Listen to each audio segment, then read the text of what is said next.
Hello guys, welcome to my channel. I just had a delicious one-week journey in Osaka and Kyoto, Japan. I'm sharing this amazing experience with you as well as how much do they really cost. Our first stop is a noodle place in downtown Osaka. This place is specialized in handmade green noodles.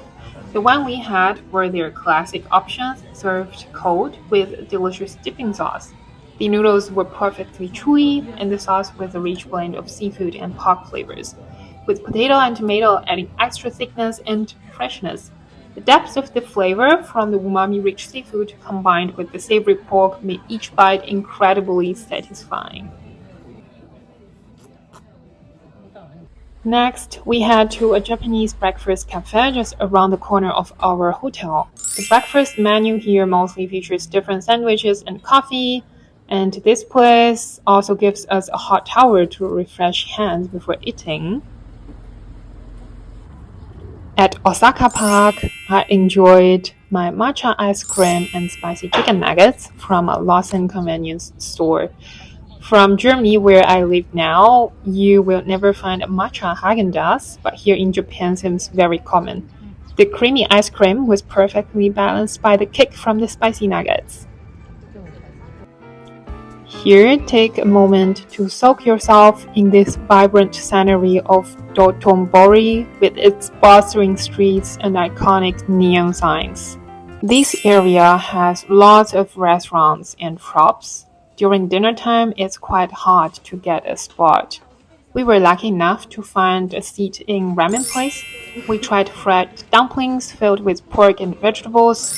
We tried both chicken kimchi ramen and pork tonkatsu ramen, each ramen topped with a perfectly running egg yolk.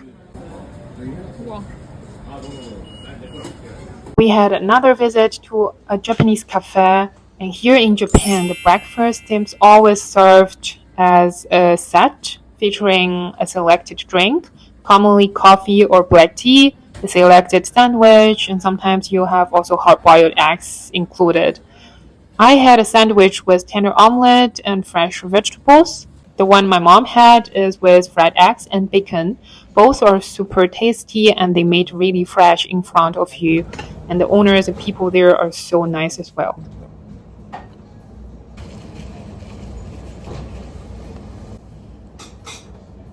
We saw a street vendor serving beautifully arranged bento boxes for lunch. It was almost too pretty to eat. A quick stop at 7-Eleven reviewed a variety of convenient foods from onigiri to noodle dishes, rice dishes, different sandwiches, and salads. They have everything you could want. We tried a sandwich from 7-Eleven filled with fried shrimp paste and Japanese mayonnaise. It was super tasty and satisfying. The first dinner in Kyoto, we decided to visit a tonkatsu place near Kyoto Tower and started with fried octopus. Here you get to crush your own sesame seeds in this special bowl and add yuzu soy sauce, creating a flavorful dipping sauce for your tonkatsu later. Our main dish arrived, fried pork and shrimp. Both were cooked to perfection, crispy on the outside and juicy on the inside. Simply amazing. The miso soup here was filled with bamboo, wintermelon, pork, and tofu. Each ingredient added a unique flavor and texture, making the soup incredibly tasty and satisfying. The batter creates a perfect crispiness outside while you can still taste the juiciness from the inside.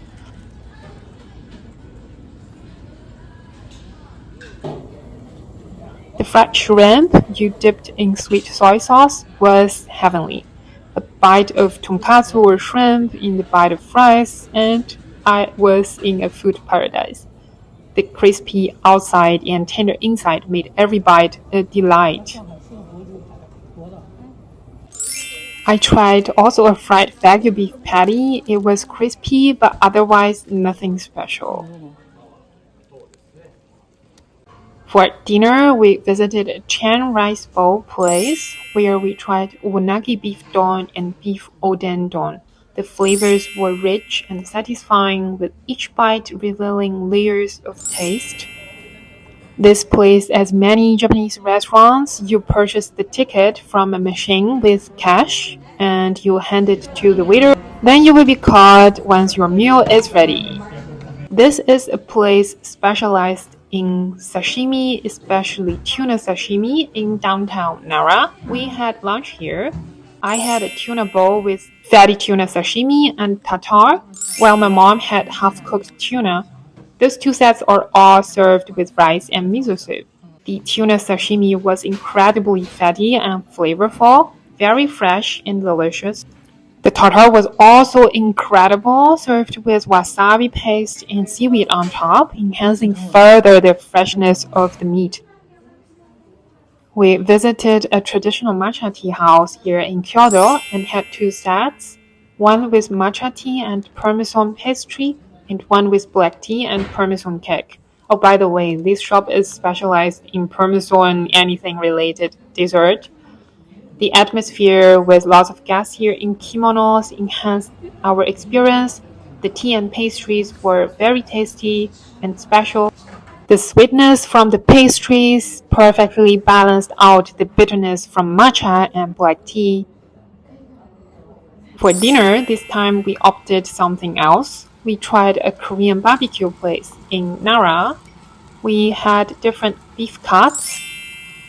As a main dish, my mom enjoyed bibimbap, and I had Korean cold noodles. This is actually one of the best Korean noodles probably I've ever had. It's not so sweet, it's rather more sour taste, but it's very refreshing. We ordered also some extra pork belly and squid for grill, wrapped in Korean perilla leaves with Korean spicy paste and some rice. It was delightful. I enjoyed also a lot the way you grilled your meat for your own. You can really taste the smokiness from the fire. Another day of breakfast, we were back at 7-Eleven. This time I had a high protein sandwich with boiled eggs and chicken breast with some vegetable paste inside while strolling the streets of Kyoto. It was very convenient and tasty. If you want some healthy options, the 7-Eleven actually offers a lot. Here in a food market, we tried oden, different ingredients cooked in a light soy sauce-based dashi broth. We loved the radish and the tofu pocket filled with rice cake. Here in Nishiki Market, we tried octopus balls, a popular snack made of wheat flours and octopus pieces. This market offers so many different food options. Here we were at a fried fish cake stand. I had fish cake with quail eggs, never had before, and it was good.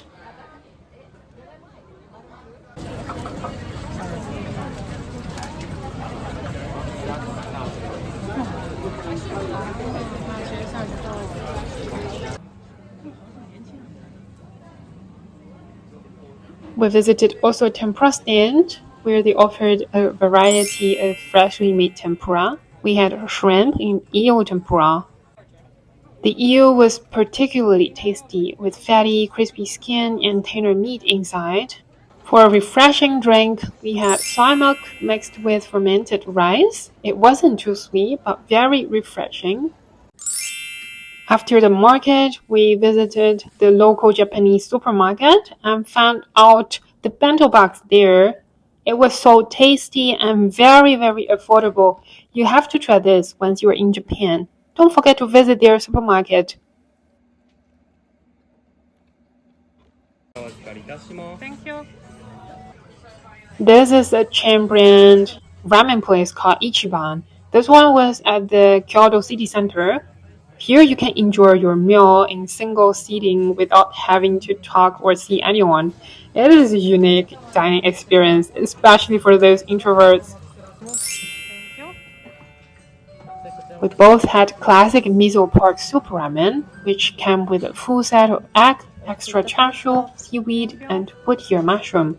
I opted for a spicy level of 4 out of 5, and it was quite spicy. The noodles were at a perfect 2, the broth was so thick and flavorful. It was a good bowl of ramen. The best part of the ramen was definitely the running yolk from the egg. It added a creamy richness to the broth. Simply love it. For dessert, I had almond tofu with matcha syrup. Its silky texture and balanced sweetness made it a perfect end to the meal.